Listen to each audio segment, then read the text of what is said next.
आदरणीय आडाम मास्तर, व्यासपीठावरील महाविकास आघाडीचे सर्वच मान्यवर नेते, ते राहू दे, ते नावच मला ते पाहिजे, आणि जमलेल्या माझ्या तमाम देशभक्त बांधवांनो, भगिनी आणि मातांनो,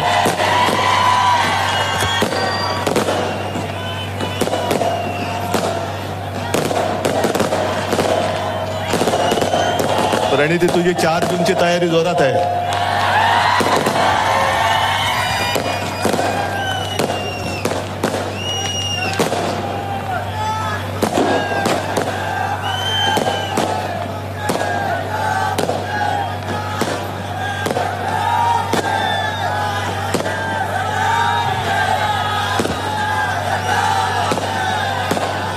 थांबा आधी, ते थांबू द्या.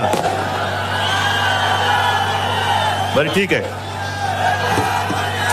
तुम्ही सगळे ज्या तयारीने चालाय. नाही ते राहू दे, असं नाव कठीण म्हणून मी लिहून ठेवलेलं नाही. बऱ्याच दिवसानंतर मी नाही, नको हे नको, मला हे नाव फक्त जरा विचित्र आहे म्हणून मी घेतलेलं. बऱ्याच दिवसांनंतर सोलापूरमध्ये आलोय. आजपर्यंत ज्या वेळेला आलो त्यावेळेला मी कोणासाठी आलो होतो तुम्हाला माहिती आहे, आणि आज जे आलो ते त्यांना गाडा म्हणून सांगायला आलेलो आहे. शिंदे साहेब, आपण बाळासाहेबांची आठवण काढली, आणि तुम्हालाही कल्पना असेल की सुशील कुमारजी आणि आपले बाळासाहेब हे अतिशय जवळचे मित्र. या दोघांनी एक पथ्य जरूर पाळलं की राजकारण आणि आपली मैत्री यांची भेसळ नाही होऊ दिली. जी मतभिन्नता होती ती बाळासाहेबांनी पण आणि सुशील कुमारजींनी पण न लपवता सगळ्यांसमोर मांडली, आणि मैत्री पण जपली. हल्ली कोणाला मित्र म्हणायचं म्हणजे पाठ सांभाळावी लागते, कारण हल्लीचे मित्र हे सगळे पाठीत वार करणारे आहेत. आजच तुमच्याकडे भाकड जनता पक्षाचे नेते येऊन गेले, बरोबर आहे ना? कारण शिवसेना प्रमुख त्यांना काय म्हणायचे? कमळाबाई. आणि कमळाबाईचे एक नेते नरेंद्र मोदीजी येऊन गेले. सध्या सगळी इकडे फिरतायत, महाराष्ट्रभर फिरतायत, देशभर फिरतायत, आणि लोकांच्या कोपऱ्याला गुळ लावण्याचं काम जोरात चालू आहे. 14 सालापासून कोपऱ्याला गुळ लावतायत. आता कोपऱ्याला गुळ कसा लागल्यानंतर काय होतं? धड चाटतं पण येत नाही, आणि गुळ म्हटलं ती काढता पण येत नाही. 14ला लावला होता 19चा गुळ, 19ला लावला 24चा, आता डायरेक्ट 2047. आज ते जे काय बोलले त्यांच्याबद्दल मी बोलणार आहेच. नकली सेना बोलल्यानंतर मी काय सोडतोय असं वाटलं काय त्यांना? पण उद्या मोदीजी धाराशिवला येत आहेत, म्हणजे त्यांच्या लेखी उस्मानाबाद, कारण अजूनही आपण नामांतर केलं, त्यांनी नाही केलं. पण मोदीजी उद्या तुम्ही धाराशिवला येत आहे. एक तर माझी जाहीर मागणी आहे की तुम्ही जसं समुद्राच्या तळाशी जाऊन एक नाटक करून आला होतात, द्वारका द्वारका म्हणून, आम्ही जय श्रीराम म्हणतो, आम्ही जय श्रीकृष्ण बोलतो, आम्ही बजरंग बली की जय बोलतो, पण उद्या धाराशिवला येत आहे तर माझ्या भवानी मातेच्या मंदिरात दर्शन घेऊन या. आणि मोदीजी, तुम्ही धाराशिवला येतच आहात, आजपर्यंत कधी तुम्ही भवानी मातेचं दर्शन घेतलं नाही.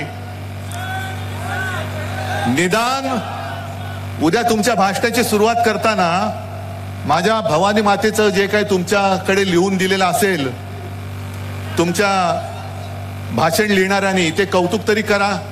तुळजा भवानीचे आशीर्वाद घेऊन असं काहीतरी बोला. आणि जर तुम्ही बोलला नाहीत तर तुमच्या मनात माझ्या महाराष्ट्राबद्दल आणि माझ्या भवानी मातेबद्दल आकस आहे असं संपूर्ण महाराष्ट्र समजेल.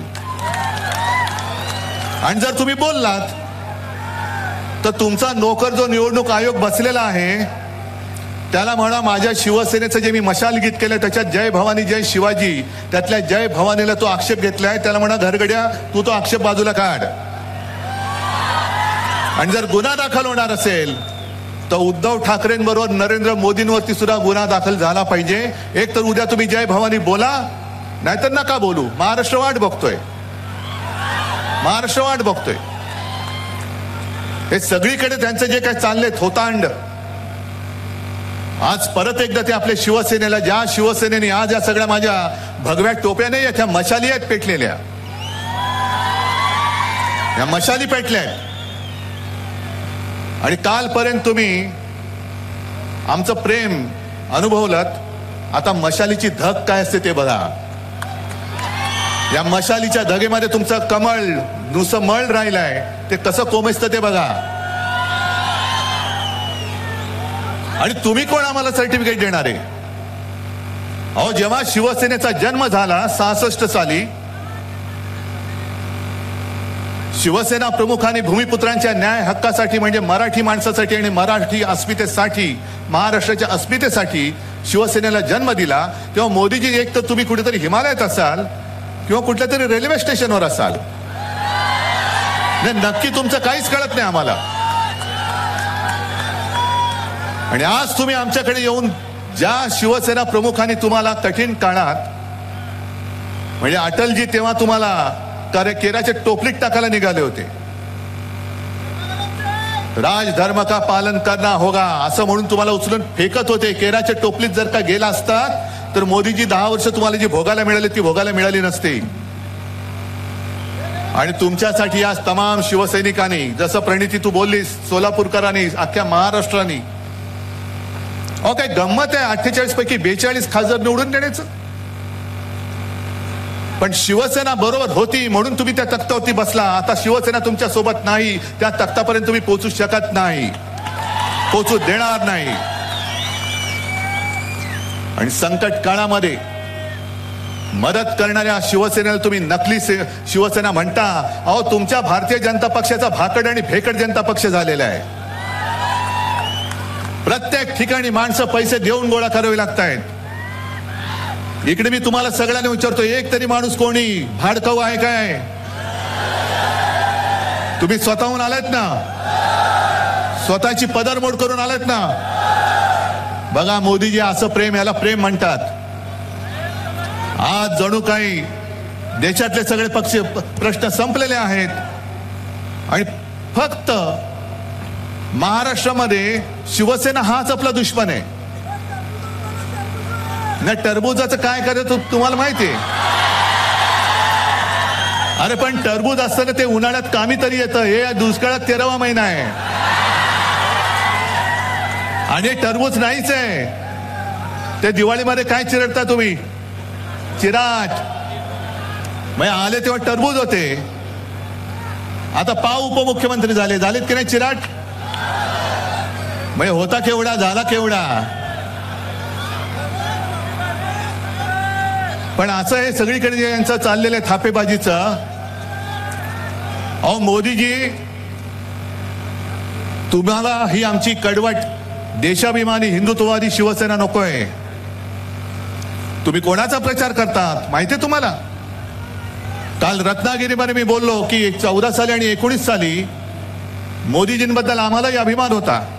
काय ती छाती काय ती दाढी. एक अकेला सब पे भारी. आता एक अकेला सब पे भारी आजूबाजूला भ्रष्टाचारी. कुठूनही अवदासा सुचली तुम्हाला काय कळत नाही आम्हाला. पण मुद्दामून आम्ही जरा 2 वेळा कागद पडत होता तरी सुद्धा हातात ठेवल्या करणे नाव जरा विचित्र आहे. आमच्यासारखे कडवट शिवसैनिक जे देशासाठी सुशील कुमारजी तुम्ही जे बोललात ना सर्व धर्म समभाव. शिवसेना प्रमुखांनी प्रत्येक वेळेला सांगितलं की आमचं हिंदुत्व आहे आमचं राष्ट्रीयत्व आहे. जो या देशाला आपला मानतो तो आमचा आहे.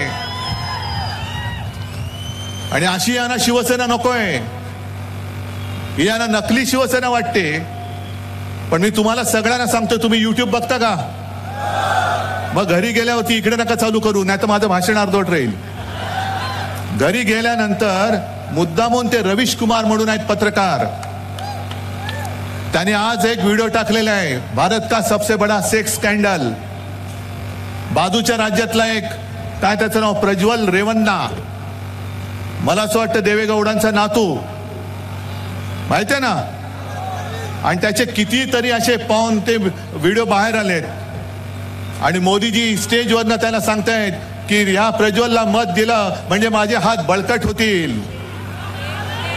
हे असे तुमचे कळकट हाताचे बळकट हात, हे अशी माणसं तुम्हाला पाहिजेत? ही संस्कृती तुम्ही जपलीत? अरे अटलजींचा आत्मा तिकडे रडत असेल ढसाढसा की कोणाच्या नाकर्त्याच्या हातामध्ये आज भारतीय जनता पक्ष आहे. बरं, ही घराणेशाही त्यांना चालते. जे सेक्स स्कॅन्डल करतात मोदीजी, त्यांची घराणेशाही तुम्हाला चालते, त्यांना तुम्ही पाठिंबा देता, व्यासपीठावर घेऊन मिठ्या मारता, काय त्यांचा प्रचार तुम्ही करता. पण शिवसेना प्रमुखांची घराणेशाही ती नाही चालत तुम्हाला. अहो, आमची घराणेशाही जनता बघेल. आणि मी अनेकदा त्यांना आव्हान दिले, आज सुद्धा तुमच्या साक्षीने देतो, सोलापूरच्या साक्षीने देतो. मला अभिमान आहे माझ्या आई वडिलांचा, आणि मोदीजी मी माझ्या 7 पिढ्यांचा पूर्ण इतिहास मांडायला तयार आहे. तुम्ही तुमच्या 7 पिढ्यांचा मांडा आणि जनतेला ठरू द्या कोणती घराणेशाही पाहिजे ती. माझी तयारी आहे, चला होऊन जाऊ द्या. आज सुद्धा ते आले, पण आता लोकांच्या मनामध्ये एक शंका, ही शंका नाहीये, हे सत्य आहे. कारण त्यांची जी 10 वर्षातली कारकीर्द बघितली, तर ती कारकीर्द बघितल्यानंतर 10 वर्ष त्यांनी जे काही केलं, आणि ते म्हणतात हा तो ट्रेलर होता, चित्रपट अजून बाकी आहे. या ट्रेलर मध्ये त्यांनी शिवसेना चोरली, गद्दारांच्या हातामध्ये दिली, हा ट्रेलर होता. म्हणजे इकडे या सभेत शेतकरी कोण आलेत का रे? आलेत ना. आता पुढचा ट्रेलर हा आमचा झाला, आता पुढचा चित्रपट तुमचा नाही झाला तर? म्हणजे जसं माझ्या शिवसेनेच्या 7-12वरती गद्दारांचं नाव लिहिलं, तसं तुमच्या 7-12वरती यांच्या सुटाबुटातल्या मित्रांचं नाव लिहिलं तर तुम्ही जाणार कुठे? आहे एक तरी यंत्रणा तुमच्या हातात राहील, तुमच्या पाठीशी राहील. आणि घटना बदलण्याचं जे काही यांचं स्वप्न आहे, म्हणून ह्यांना 400 पार करायचे होते. पण अश्वमेधाचा घोडा नव्हता यांचा, अश्वमेधाचं खेचर होतं, ते आढळलेलं आहे आता. अरे अश्वमेधाला सुद्धा घोडा लागतो रुबाबदार, हे खेचर आहेत. गाढव म्हणा, काही म्हणा, आणि त्यांचं ओझं जे वाहतात त्यांना वाटतं तो घोडा आहे. आणि यांना घटना का बदलायची? यांना घटना का बदलायची? कारण यांच्या मनामध्ये महाराष्ट्राबद्दल जो आकाश आहे, म्हणून त्यांनी महाराष्ट्राची अस्मिता जपणारी शिवसेना संपवण्याचा नीच डाव करण्याचा प्रयत्न केला. जय भवानी या शब्दाला त्यांनी आक्षेप घेतला. आणि आता घटना का बदलायची माहितीये? ज्या महाराष्ट्राच्या सुपुत्राने डॉक्टर बाबासाहेब आंबेडकर, ज्यांना आपण महामानव म्हणतो, दैवत, एक साधा दलित कुटुंबामध्ये जन्मलेला माणूस एवढा बुद्धिमान होऊ शकतो आणि देशाची घटना लिहू शकतो, आणि त्या घटनेवरती आम्ही देश चालवायचा? नाही होणार. महाराष्ट्राच्या सुपुत्रांनी लिहिले, एका साध्या माणसाने लिहिलेली घटना मोदीजी तुम्ही त्याच्यासाठी म्हणून तुम्ही बदलायला निघालेले आहे. पण तुम्हाला काय वाटतं? तुमच्या एकट्याच्या डोक्यात आलं म्हणून काय देशाच्या डोक्यात येईल? तुमच्यामध्ये जर का, भाजपामध्ये जर का हिंमत असेल, तर ज्या घटनेवरती हात ठेवून तुम्ही शपथ घेतली, त्या घटनेला, ती घटना मोडण्यासाठी पुन्हा हात लावून बघा, संपूर्ण देश पेटून उठल्याशिवाय राहणार नाही. आकस आकस म्हणजे किती ठेवायचं मनामध्ये आकस? आज ते जे काय बोलतायत की आरक्षण रद्द करण्याचा मार्ग आम्हाला कदापि मंजूर नाही, हे घेऊन आम्हाला कदापि मंजूर नाही. चांगली गोष्ट आहे, टाळ्या वाजवायला चांगलं वाक्य. आरक्षण रद्द करण्याचा मार्ग तुम्हाला मान्य नाही, तर गेले 5 वर्ष माझ्या महाराष्ट्रामध्ये जे समाज आरक्षण पाहिजे म्हणून रस्त्यावरती उतरलेत. सुशील कुमारजी, मला वाटतं कदाचित या सोलापूरमध्ये अटलजींची सभा झाली होती, आणि त्या अटलजींनी वचन दिलं होतं धनगर समाजाला, बरोबर आहे ना, की माझं सरकार आल्यानंतर मी तुम्हाला आरक्षण देईन. पंढरपूरला दिलं होतं विठ्ठलाच्या साक्षीने. म्हणजे किती खोटं बोलायचं. अहो, विठ्ठलाच्या साक्षीने दिलेलं वचन तुम्ही, अटलजींची वर्ष गेली, यांची 10 वर्ष गेली, मध्ये माझा मराठा समाज उभा राहिला, पण आरक्षण द्यायला तयार नाहीत. आणि आरक्षणाला आम्ही धक्का लावणार नाही. मग द्यायचं होतं ना आरक्षण. आणि संपूर्णपणे हे आरक्षण देणं, 50% वरती जाऊन आरक्षण देणं हे लोकसभेच्या हातामध्ये. मी वारंवार सांगितलेलं आहे, ज्याप्रमाणे त्यांनी दिल्ली सरकारचे, दिल्ली म्हणजे केजरीवाल सरकारचे अधिकार कोर्टाने त्यांना दिल्यानंतरही तत्काळ लोकसभेमध्ये बहुमताच्या, 5वी बहुमताच्या जोरावरती तो निर्णय बदलला आणि दिल्ली सरकारचे, केजरीवाल सरकारचे अधिकार काढून घेऊन स्वतःच्या हातात घेतले. तसे माझ्या आरक्षणाच्या बाबतीचा निर्णय मोदीजी तुम्ही आजपर्यंत लोकसभेत का घेतला नाही हे उद्याच्या सभेत आम्हाला सांगा. सांगा आम्हाला उद्याच्या सभेत. आरक्षण काढणं आम्हाला मंजूर नाही. अहो, आरक्षण काढण्याची हिंमत करून दाखवा तुम्ही. लोकांच्या मनामध्ये जी भीती आहे ती हीच भीती आहे की हे घटना बदलायला निघाले. आरक्षणाचं, आमच्या न्याय हक्काचं काय होणार. आणि महाराष्ट्राच्या सुपुत्रांनी, महामानव डॉक्टर बाबासाहेब आंबेडकरांनी लिहिलेली घटना, अरे त्यांच्या पोटामध्ये जे मुरडा उठतो तो तोच आहे की साध्या कुटुंबात जन्मलेला माणूस हा एवढा बुद्धिमान कसा होऊ शकतो. त्याला लोक दैवत मानतात. मी किती वेळा सांगतोय की तो अवतार हे सांगतो, पण मला अजून देव मानत नाही, पण बाबासाहेबांना दैवत मानतायत. या सगळ्या गोष्टीचा विचार केल्यानंतर मला काही जण विचारतात, जसं एक 4 दिवसापूर्वी मुंबईत वर्षा गायकवाड आली होती घरी. मला प्रेसने विचारलं, शिवसेनेची मतं काँग्रेसला ट्रान्सफर होणार का. म्हटलं का नाही होणार, कारण काँग्रेसच्या हातामध्ये आज मशाल आहे. त्याच्यामुळे हातामध्ये मशाल घेऊन आम्ही विजयाची तुतारी फुंकणार आहोत. काय प्रॉब्लेम आहे तुम्हाला, काय अडचण काय. भाजपा म्हणजे ब्रह्मदेव नाहीये. भाजपा म्हणेल तेच हिंदुत्व, भाजपा म्हणेल तोच देशप्रेमी, आणि भाजपच्या विरुद्ध बोलेल तो देशद्रोही. हे नाही, हे ब्रह्मदेव नाही आहात तुम्ही. आणि पुन्हा एकदा सांगतो मोदीजी, तुम्ही आम्हाला जे नकली म्हणून हिणवता आहात, नकली शिवसेना म्हणाला, मी परत सांगतो, नकली बोलायला ती तुमची डिग्री नाही आहे, ही असली शिवसेना आहे. आणि या शिवसेनेचा दणका काय असतो तो तुम्हाला 4 जूनला महाराष्ट्राच्या मतपेट्या उघडल्यानंतर कळेल. आज सोलापूरचे जे प्रश्न आहेत, आज महाराष्ट्र तहानेने व्याकुळ झालेला आहे. सोलापूरचे प्रश्न आहेत, पाण्याचा प्रश्न आहे. प्रणिती, तू सगळं व्यवस्थित सांगितलेलं आहेस. म्हणजे मी मुख्यमंत्री म्हणून जेव्हा प्रणिती बोलायची सभागृहात ते मी ऐकलेलं आहे. आणि हाच आवाज आपल्याला लोकसभेमध्ये पाठवायला पाहिजे, हाच पाठवायला पाहिजे. आणि या भाकड जनता पक्षाची जी नीती आहे, वापरा आणि फेकून द्या, वापरा आणि फेकून द्या. शिवसेनेचा वापर केला. 14 साली पंतप्रधानपदी बसले. 14 सालीच ऑक्टोबरमध्ये अचानक आपली युती तोडून टाकली. काय कारण होतं. 19 साली सुद्धा पंतप्रधानपदी बसले. मी तुळजाभवानीची शपथ घेऊन सांगितलं की मी, बाळासाहेबांना दिलेलं वचन आहे की शिवसेनेचा मी मुख्यमंत्री करून दाखवेन. आणि हे वचन अमित शहाना मी सांगितलं होतं, त्यांनी मान्य केलं होतं, पण मोडला शब्द.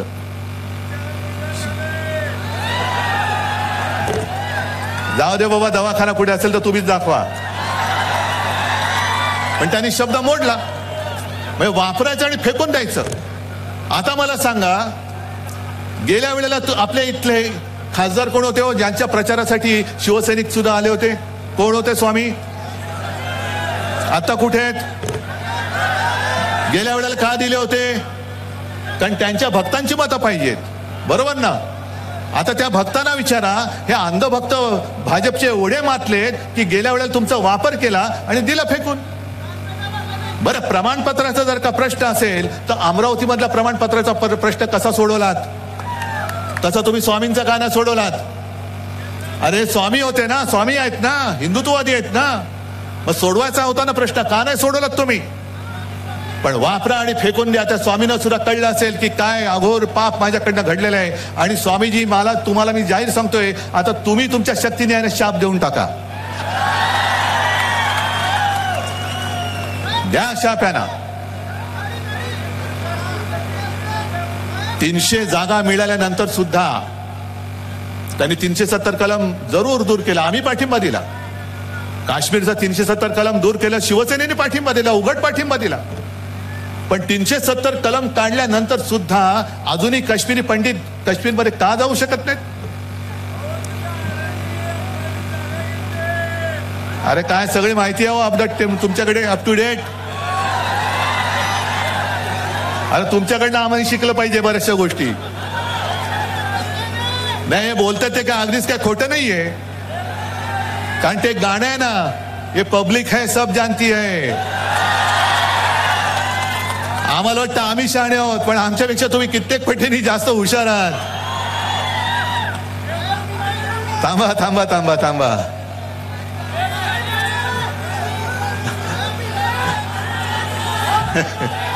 तुम्ही असं मध्ये बोलला तर मला पण हसायला येतं. मग बरं ठीक आहे. तुम्हाला मगाशी तुम्ही कोणावरती बोललात?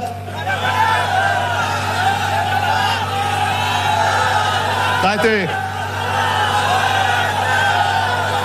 टरबूज म्हणजे कोण? म्हणजे कोण? अरे म्हणजे मध्ये मी त्यांना फडतूस बोललेले ते. आता नाही मी बोलत आहे, नाही तर सांगतील पुन्हा फडतूस बोलले. मी त्यांना फडतूस बोललो होतो, आता बोलत नाही. मी त्यांना कलंक पण बोललो होतो, पण आता बोलत नाही. कारण त्यांना फार वाईट वाटतं ते. त्यांनी परवा एक आमच्या इकडे विनोद केला रायगडमध्ये. ते म्हणाले बाकीची कामं सोडून द्या, म्हणजे कामं नाही केली मोदींनी, हे त्यांनी स्वतः सांगितलं.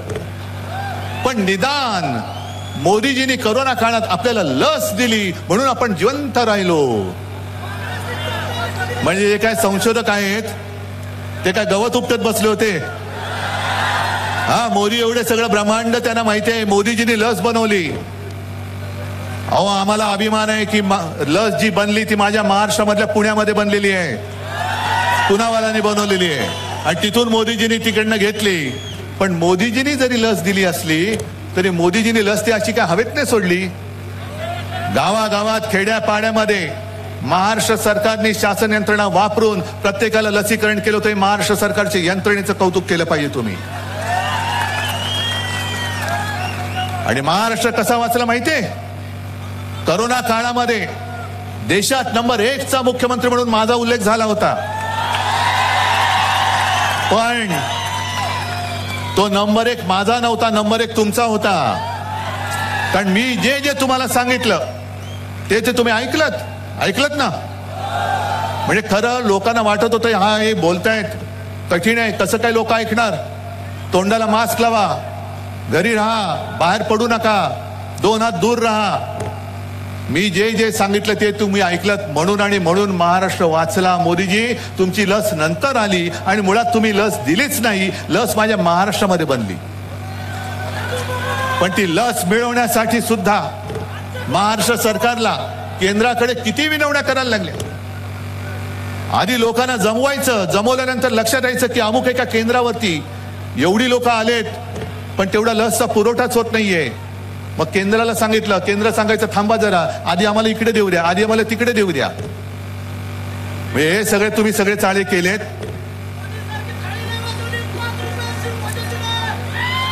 सगळं माहिती आहे तुम्हाला. बरं जाऊ द्या, करोनाचा विषय तुम्हाला माहिती आहे. मला सांगा 10 वर्षामध्ये खरंच प्रामाणिकपणे हात वर करून सांगायचं किती जणांच्या खात्यात 15 लाख रुपये आलेत? एकाने तरी हात वर करून सांगायचं.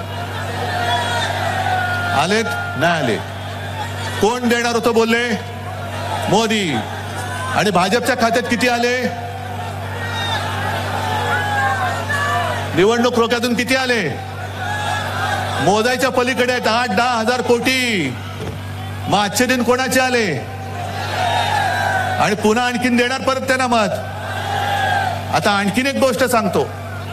निवडणूक रोख्यांचा घोटाळा हा जगातला सगळ्यात मोठा घोटाळा आहे असं कोण बोललं तुम्हाला माहितीये? निर्मला सीतारामन ज्या अर्थमंत्री होत्या त्यांचे पती परकला प्रभाकर त्यांनी सांगितलं की निवडणूक रोखे हा जगातला सगळ्यात मोठा घोटाळा आहे आणि त्यांनीच त्याला नाव दिलंय मोदी गेट. मोदीजी तुमच्या मंत्र्यांचे पती बोलतायत, आता पाठवा ना ईडी त्यांच्याकडे, पाठवा ना त्यांना तुरुंगामध्ये. आणि त्याच्या पलीकडे जाऊन सांगतो, जर कोर्टाने हा घोटाळा उघड केला नसता, आणखीन 10,000 कोटीचे रोखे छापून तयार ठेवले होते, आणखीन देश लुटायला यांनी तयार ठेवला होता. कोरोना काळामध्ये पीएम केअर फंडाच्या नावाने जो लाखो करोड रुपयांचा घोटाळा केला तो वेगळाच आहे, तो वेगळाच आहे, त्याच्याबद्दल कोणी विचारायचं नाही. हा म्हणजे प्रायव्हेट फंड आहे. प्रायव्हेट म्हणजे काय? पीएम म्हणजे कोण? आणि उद्या पंतप्रधान मोदी नसणार आहेत, मग तो फंड कोणाकडे जाणार आहे? आणि प्रणिती, तू जे काय बोललीस की इथल्या शहरातल्या लोकांना सुद्धा धमक्या येत आहेत, ईडी, इन्कम टॅक्स, सीबीआय, एक 4 जून पर्यंत थांबा, हे सगळ्यांचं आपल्या हातामध्ये येणार आहे. 4 जून पर्यंत थांबा. आणि हातात येणारे नाही, तुम्ही सांगायला पाहिजे की आम्ही हातात घेणार आहोत. जर मी तुम्हाला आज सांगितलं की कधीतरी या भारतीय जनता पक्षाचे फक्त जे 2 खासदार होते, कोणाला तरी स्वप्नात वाटलं होतं 300 खासदार येतील, 300 खासदार येतील वाटलं होतं? मग 2चे 300 होऊ शकतात, हे कोणी केले? तुम्ही, आम्ही आणि जनतेने केले. मग जे 2चे 300 करू शकतात, ते 300चे पुन्हा 2 नाही करू शकत? आणि 2 खासदार तर आलेच पाहिजेत, 2 खासदार तर आलेच पाहिजेत. कोण 2? हे जे 2 फिरतायत दादागिरी करत, हेच 2 आले पाहिजेत. आणि त्यांच्यासमोर सुशील कुमारजी, संपूर्ण आपलं इंडिया आघाडीचं सरकार बसलं पाहिजे. तमाम जे काय खासदार असतील, काय असतील 500 550, त्यातले 2 वजा करा आणि बाकी संपूर्ण इंडिया आघाडीचे खासदार आले पाहिजेत. पण आजपर्यंत आम्हाला असं जे वाटत होतं की देशाला जर का मजबूत करायचं असेल तर एका हाती सरकार पाहिजे. पण एका हाती सरकार दिल्यानंतर आज जो काय अनुभव येतोय, आता एका पक्षाचं सरकार चालणार नाही, एका व्यक्तीचं तर मुळीच चालणार नाही. कारण एका व्यक्तीच्या हातामध्ये जर का सगळा देश दिला तर आजच जो हुकुमशाह बनलाय तो उद्या जुलमी हुकुमशाह होईल. तुम्ही आमच्यावरती जी टीका करता की इंडिया आघाडीचे जे चाललंय की दरवर्षी पंतप्रधान बदलायचा, अहो दरवर्षी पंतप्रधान बदलायचा, हे तुम्हाला कोणी सांगितलं? बरं, बदलायचे की नाही बदलायचं ते आम्ही ठरवू ना. पण पुढची 50 वर्ष मीच एकटा पंतप्रधान पाहिजे, मैं और मेरा परिवार, म्हणजे मी आणि माझी खुर्ची, बाकी कोणीच परिवारामध्ये नाही. ही एकाधिकारशाही आम्ही या देशात चालू देणार नाही, अजिबात चालू देणार नाही. आणि आम्हाला देशामध्ये सरकार पाहिजे, होय मजबूत सरकार पाहिजे, पण देशातल्या सर्व राज्यांचा मान ठेवून एकत्रितपणे सगळ्यांना घेऊन सबका साथ सबका विकास, सबका साथ आणि दोस्तों का विकास करणारं सरकार नकोय, सबका विकास करणारं सरकार पाहिजे. जसं अटलजींनी चालवलं होतं सरकार, नरसिंहराव त्यांनी चालवलं होतं, मनमोहनजींनी चालवलं होतं, सगळे होतं ना. एनडीए, तेव्हा एनडीए होता, त्याच्यानंतर मला वाटतं युपीए होता. सुशील कुमारजी तुम्ही गृहमंत्री होतात, तेव्हाही सरकार चाललेलं होतं. मग सगळ्यांचं मिश्र सरकार हे उत्तम देश चालू शकत असेल तर आज देशाला मला असं वाटतं अशा संमिश्र सरकारची गरज आहे, हुकुमशाहीची गरज नाहीये. नकोय आम्हाला हुकुमशाह. नाही, त्याची तर तुम्हीच हजामत करणार, मी कशाला घेऊ?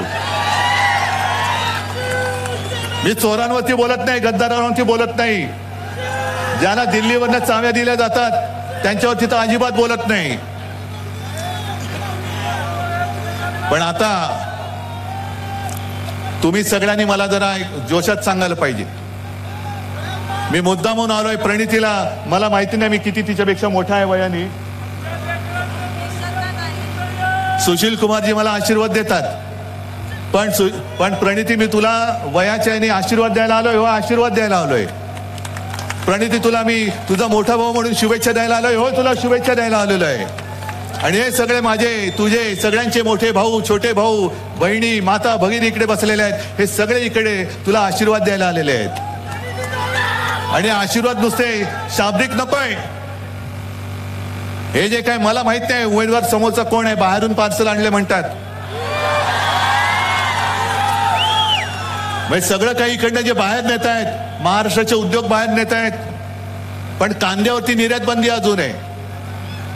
तशी आता ही इथली जे काही बाहेरनं आलेले उमेदवार आहेत त्यांची निर्यात करून टाका, परत देऊन टाका. त्याच्यानंतर जे बाहेरची पार्सल जी येत आहेत इकडे ना, त्यांना सांगा इकडे सोलापूरकर समर्थ आहे, सोलापूरचा जो माणूस आहे तो अस्सल सोलापूरकरालाच यावेळेला निवडून देणार. आणि सुशील कुमारजी, तुमची कारकीर्द, तुमच्यावरती प्रेम करणारे असंख्य इकडे सोलापूरकर आहेत. आडाम मास्तर इकडे आलेले आहेत. मला आता मगाशी भैया देशमुख भेटले, ते सुद्धा पाठिंबा द्यायला आलेले आहेत. सगळेच सोबत आलेले आहेत. राष्ट्रवादी आहे, आप आहे, सगळेजण एकत्र आल्यानंतर मला प्रणितीचा विजय नुसता साधा सुरा नकोय. तुम्ही मला हात वर करून सांगायला पाहिजे की समोरच्याचं डिपॉझिट जप्त करून आम्ही प्रणितीला विजय करून देणार. आहे ठरलं सगळ्यांचं? नक्की. मग विजयाच्या सभेला येऊ. चला, माझं वचन आहे, विजय झाल्यानंतर सुद्धा मी तुमच्या दर्शनाला आल्याशिवाय राहणार नाही. पण तत्पूर्वी प्रणितीला विक्रमी मताधिक्याने निवडून द्यायचं काम, ते पुण्य काम तुम्ही कराल ही खात्री बाळगतो आणि आपली रजा घेतो. जय हिंद, जय महाराष्ट्र. देश विदेशातील प्रत्येक घडामोडींचे लाईव्ह अपडेट मिळवण्यासाठी आता साम टीव्हीच्या सर्व सोशल मीडिया प्लॅटफॉर्मला लाईक, फॉलो आणि सबस्क्राईब करा. तसंच सर्व नोटिफिकेशनसाठी बेल आयकॉन प्रेस करायला विसरू नका.